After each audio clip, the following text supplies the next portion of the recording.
Reserves. The chair recognizes the gentleman from Tennessee. Thank you, Mr. Speaker. I yield myself as much time as I may consume. The gentleman has the floor. Thank you, Mr. Speaker. I rise today in support of H.R. 3224 as amended, the Deborah Sampson Act. For as long as the United States has been a reality, brave women have been stepping up to serve on behalf of her and defending her from her enemies. This bill is named after one of those amazing women, Deborah Sampson, who so believed in the ideals of the American Revolution that she disguised herself as a man so that she could join in the fight for freedom and independence. Deborah Sampson's spirit of bravery, patriotism, and commitment to service are still very much alive in the approximately 2 million women veterans in the United States today and the almost 400,000 women serving on active duty or in the Guard and Reserves. Those women have fought in the defense of the American dream, on the front lines, in the Pentagon, and everywhere in between, in every branch of the armed services. And once they leave the military, they are increasingly seeking care from the Department of Veterans Affairs.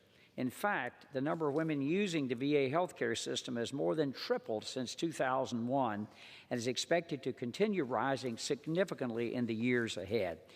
VA leaders have been working to make the department more welcoming to women veterans, but the fact remains that the VA healthcare system was designed for men.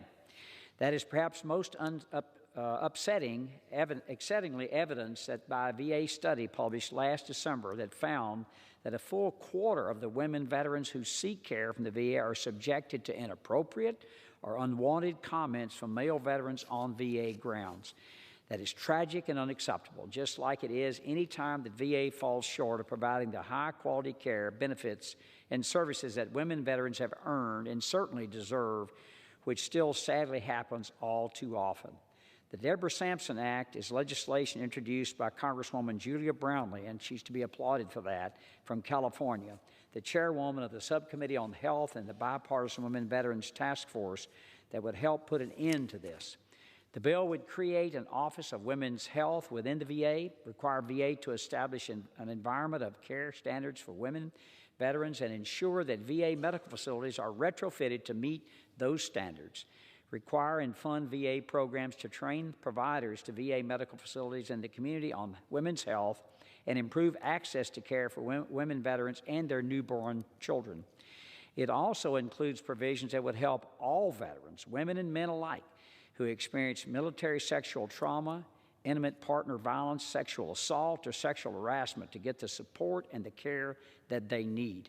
Mr. Speaker, there have been a lot of allegations made by Chairman Takano, and this is, I say the following remarks with a heavy heart. There have been a lot of allegations made by Chairman Takano and others in the 2 weeks since the Deborah Sampson Act was marked up by the committee about how I and my Republican colleagues feel about this legislation and about the women that it's intended to serve. So let me be crystal clear. I stand here in strong support of the Deborah Sampson Act and all the good it would do for the millions of women veterans that it would serve. I intend to call for a recorded vote on this bill, and I fully expect to vote to prove that there is overwhelming bipartisan support for this legislation. Mr. Speaker, when I left the Army in 1974, I returned home to Tennessee to finish my residency in obstetrics and gynecology and spend the better part of my life caring for women in private practice. My dedication to ensuring that women, whether they be civilian or veteran, have the care that they need is personal, deeply felt, and informed by 3 decades of direct action on behalf of the women who were my patients, my friends, my family, my neighbors, my colleagues, and my fellow veterans. And that's why it's so disappointing that when my Republican colleagues and I walked out of the committee markup where this bill was being considered in protest of the chairman's actions surrounding it, he decided to launch a baseless identity politics-fueled attack on me and other Republican members of the committee by alleging that we were walking out on women veterans. Nothing can be further from the truth. The chairman knows full well that our decision to leave that markup had nothing to do with our support for the Deborah Sampson Act, much less our support for women veterans, and everything to do with the unprecedented partisanship that he displayed when this bill was being considered by our committee. So I'd like to take this opportunity this afternoon to correct the record. Chairman Takano has called this bill historic and monumental. Yet during the committee's consideration of it, he allowed one Democratic member, Congresswoman Brownlee, exactly 4 minutes to talk about it before cutting off all debate for every other member in the room by invoking a procedural tactic that hadn't been used by our committee in more than a decade. And I will say this, I never used this when I was chairman, nor did Chairman Miller. He did that to avoid debate on certain Republican amendments that he erroneously characterized as toxic and partisan, that were offered in good faith to address barriers to care for veteran women and men across the country that we've been requesting the chairman to act on for the better part of a year. One of the amendments that the chairman refused to debate or vote on was offered by Congressman Andy Barr from Kentucky to prevent those charged with a serious crime, including violent or sexual crimes against children, from caring for children while their veteran parent is receiving care from VA until their case has been favorably resolved. The lack of child care services is a serious barrier to care for veterans, including many women veterans, as the chairman himself has mentioned many times. Our committee rightly acted on a bill, H.R. 840, which passed the House in February, to break down that barrier by authorizing VA to provide child care for veterans who are engaged in VA treatment. But if the veterans cannot rest assured that their children are safe in the VA child care program, they won't use it. They won't use the care. And the lack of child care services will continue to prevent veterans from getting the care that they need. Congressman Barr's amendment would close a loophole in that bill that would allow an individual charged with a serious offense like child molestation or who is awaiting his or her day in court to be responsible for caring for a veteran's child in a VA child care program while their case is pending before the courts. Mr. Speaker, I know that there are a lot of things that we cannot agree on, but protecting vulnerable children should never be one of those things. Yet Chairman Takano has repeatedly refused to address this issue and employed a rarely used procedural tactic in our committee to disallow debate and votes on it twice in recent months. He's also failed to even respond to 11 committee members who wrote him in July asking for a legislative hearing on Congressman Barr's legislation. It defies understanding. Another amendment that the chairman has repeatedly refused to allow our committee to debate was offered by Congressman Chip Roy from Texas to prohibit VA from sending the name of a veteran or other beneficiary to the Federal Bureau of Investigation's National Instant Criminal Background Check System, the NICSA system, solely because VA has determined that a person has a service-connected disability or solely because a fiduciary has been appointed on their behalf without the order or finding of a judge, a magistrate, or other judicial authority that the person is in danger to themselves or others. Infringing on a law-abiding American citizen's constitutional protected rights should never occur in a free society unless a very high bar has been met. For example, criminals must be convicted in a court of law before their names are provided to the NICS list. But under current practice, VA sends veterans' names to the NICS list if they have been appointed a fiduciary to help manage their compensation benefits. This is because once VA decides that an individual needs help with their finances, even though there may be no evidence the individual is a danger to themselves or anyone else, a VA bureaucrat sends that person's name to the FBI to be added to the NICS list, and the veteran loses their Second Amendment right to own a firearm. And these are the very people who gave us those rights, protected those rights.